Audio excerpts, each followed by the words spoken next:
My question is, you talk frequently about having the moral imperative to be rational, and yet as humans we're constantly carrying this evolutionary baggage which gets in the way of us thinking rationally.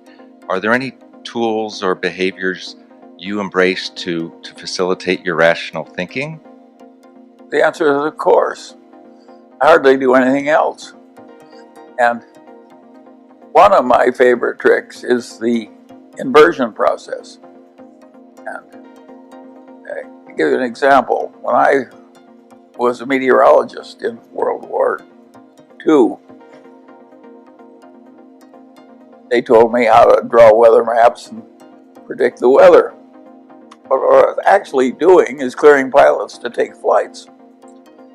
And just reversed the problem. I inverted. I said, suppose I wanted to kill a lot of pilots. What would be the easy way to do it?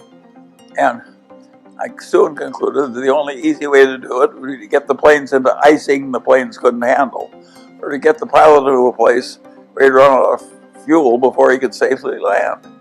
So I made up my mind I was going to stay miles away from killing pilots by either icing or getting them into locked-in conditions when they couldn't land. I think that helped me be a better meteorologist in World War II. I just reversed the problem. And if somebody hired me to fix India, I would immediately say, what could I do if I really wanted to hurt India? And I'd figure out all the things that could most easily hurt India, and then I'd figure out how to avoid them. You'd say it's the same thing, it's just in reverse. But it works better frequently to invert the problem. If you're a meteorologist, it really helps if you really know how to avoid something, which is the only thing that's going to kill your pilots. And if you can help India best if you understand what will really hurt India the easiest and worst. Algebra works the same way. Every great algebraist inverts all the time because the problems are solved easier. Human beings should do the same thing in the ordinary walks of life. Just constantly avert. You don't think of what you want, you think what you want to avoid. Or when you're thinking what you want to avoid, you also think about what you want. And you just go back and forth all the time. Peter Kaufman, who's here today, he likes the idea that you want to know how the world looks from the top looking down, and you want to know what it looks like from the bottom looking up. If you don't have both points of view, your reality recognition is lousy. Peter's right. And inversion is the same thing. Just such a simple trick to think, how does this look from the people above me? How does it look from the people beneath me? How can I hurt these people I'm trying to help? All these things help you think it through. And they're such simple tricks. They're like the lever. They really help. And yet, our great educational systems give advanced degrees. They don't teach people these simple tricks. They're wrong. They're just plain wrong. How much of your success can be attributed to Occam's razor and Kelly's formula? Well, Occam's razor is, of course, a good idea. It's a basic idea. And Occam's razor is like telling a fisherman to fish where the fish are. Of course, you'll do better than fishing where the fish are. I had another idea that was very useful.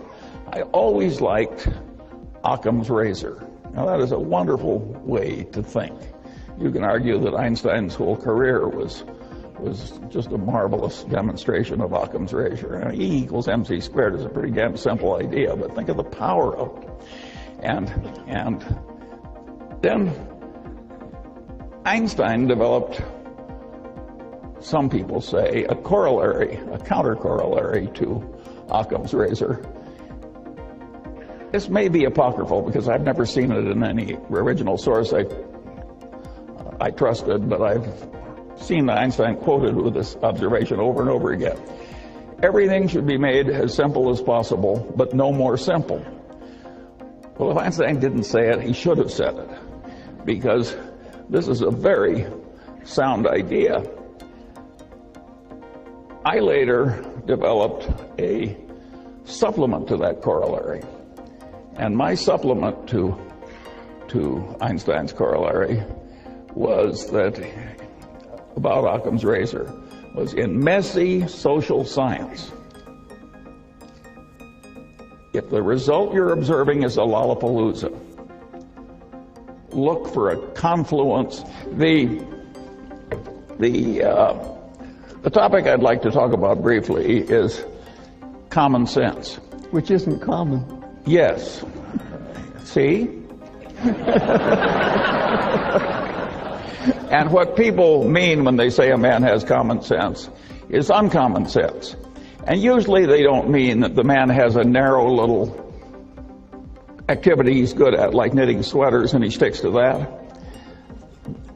What they mean is a man that can operate over a pretty broad range of human territory without making any big boners.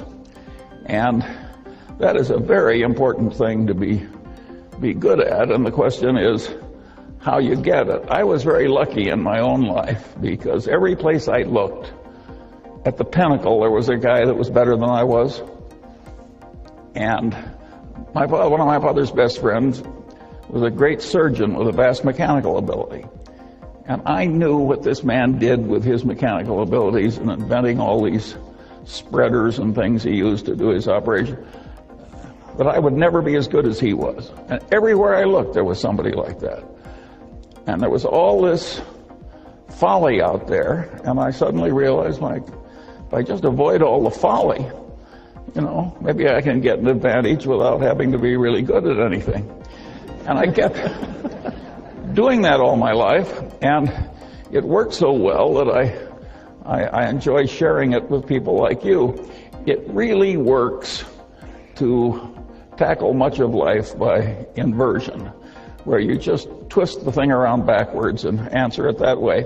I have to give problems to my children, and once when I had all of them together, I said, well, there's an activity in America.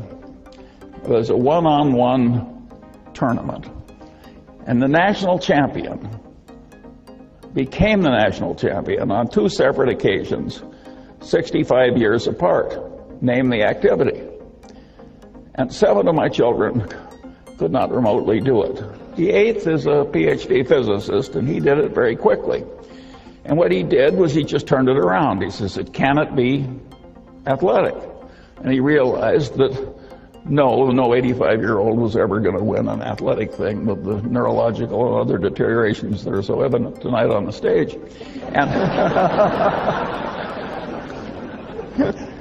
And so I said, well, could it be chess? He's a chess player.